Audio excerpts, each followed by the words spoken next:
Imagine a tomb shaped like a starfish. Not a pyramid, not a dome. A perfect square, with four pointed arms stretching outward, as if reaching toward the horizon.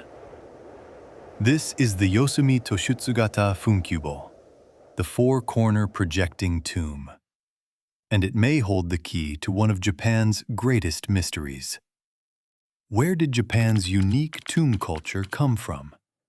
And where did it go? Nippon tribe. Where did Japan's tomb culture actually come from?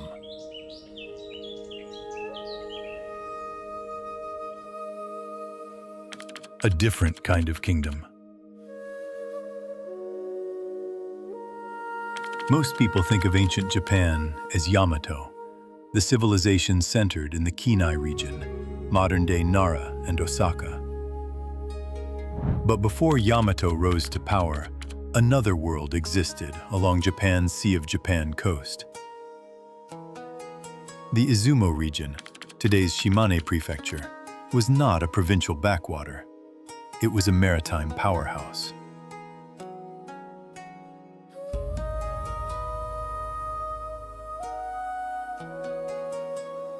From around the 2nd to 3rd century CE, powerful chieftains here built massive burial mounds with a completely unique shape, the four-corner projecting tomb. Found across what is now Shimane, Tottori, and stretching as far as Toyama and Fukui in Hokuriku.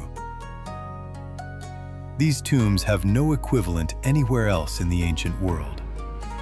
The largest examples, like the famous No. 3 mound at the Nishidani Funbogun in Izumo City, exceed 60 meters across, with corner projections stretching over 12 meters outward.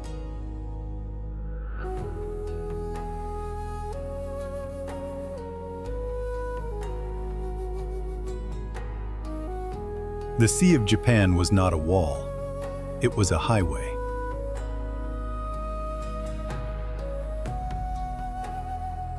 To understand why these tombs exist, you have to rethink geography.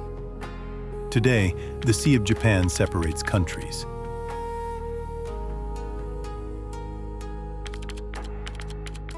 But in the 2nd and 3rd centuries, it connected them. The lords of Izumo did not trade through Yamato. They had their own direct sea routes to the Korean Peninsula, and the evidence is buried in their tombs.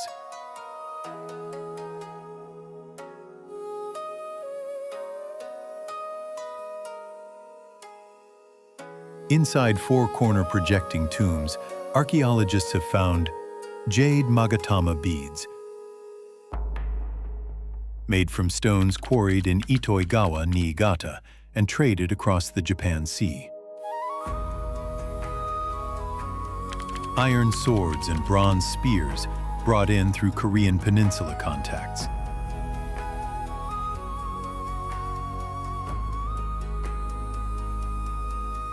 Glass beads. Ceremonial pottery unlike anything found in Yamato. These were not isolated chiefs. They were the leaders of what scholars call the Kan Nihonkai Koryuken, the Trans-Japan Sea Cultural Exchange Network.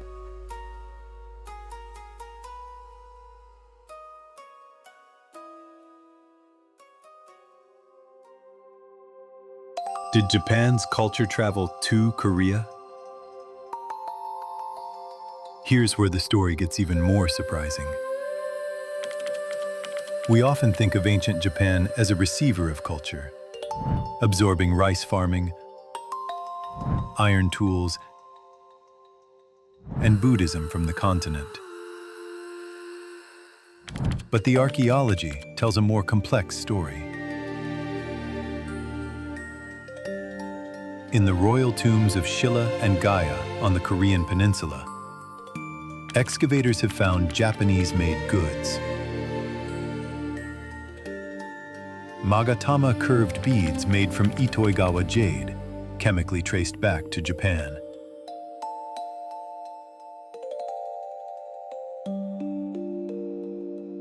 Itoigawa bronze fittings, a distinctly Japanese style found at royal sites like the Taesongong tombs in Gimhae. Wake pottery, made in the Japanese tradition, discovered at sites near Busan.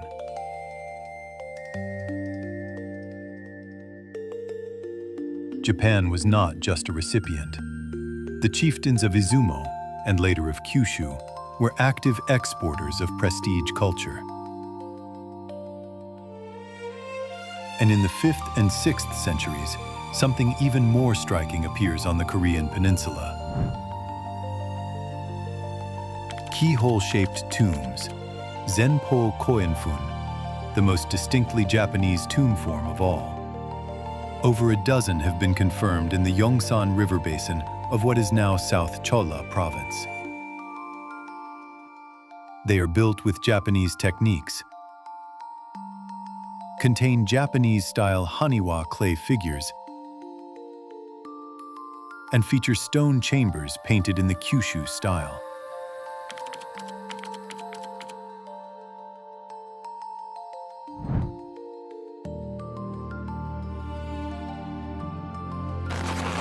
And then they disappeared. But here's the puzzle. Those keyhole tombs on the Korean Peninsula vanished in just 50 to 70 years. Why? The answer lies in politics and in the violent reshaping of East Asia. In the 6th century, the kingdom of Baekje was tightening its grip on the peninsula's southern regions to resist the expanding power of Goguryeo from the north. As Baekje centralized power, there was no longer room for local chiefs to express their identity through Japanese-style tombs. The era of free, network-based exchange, the same era that had allowed Izumo's lords to build their starfish tombs in independence, was over.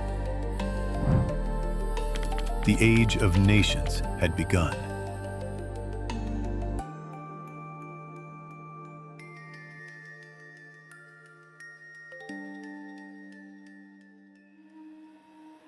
The myth remembers what history forgot.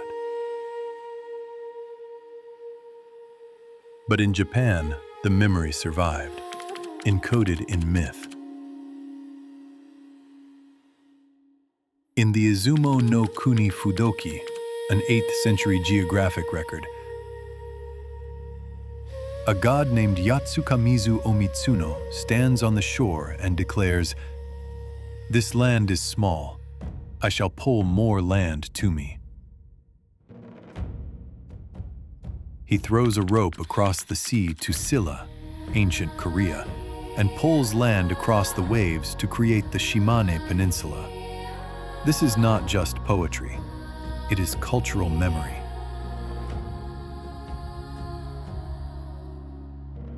To the people of ancient Izumo, Korea was not a foreign country.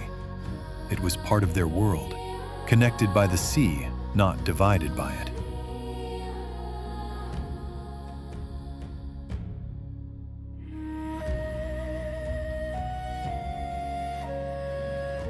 And in the great myth of Kunitsukami no Kuni Yuzuri, the yielding of the land, the gods of Izumo agree to surrender political authority to the gods of Yamato.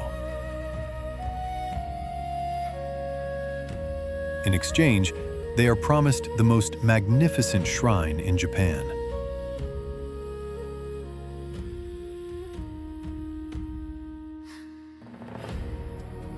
That shrine still stands today. Izumo Taisha, said by tradition to have once soared higher than the great Buddha Hall at Nara. The lords of Izumo were absorbed into the Yamato system, but they were never erased.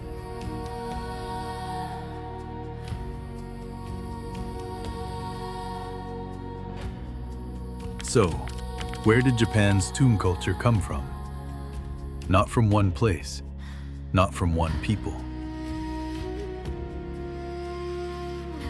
It grew out of a world where the Sea of Japan was a living highway, connecting Izumo chieftains to Korean kings, Hokuryuku traders to Kyushu warriors. A world where jade and iron and sacred pottery moved freely between islands and peninsula.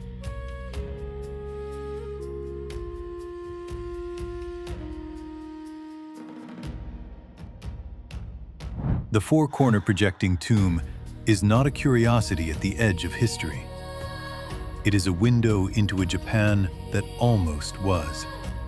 A Japan of independent maritime kingdoms facing outward toward the continent, before the rise of Yamato changed everything.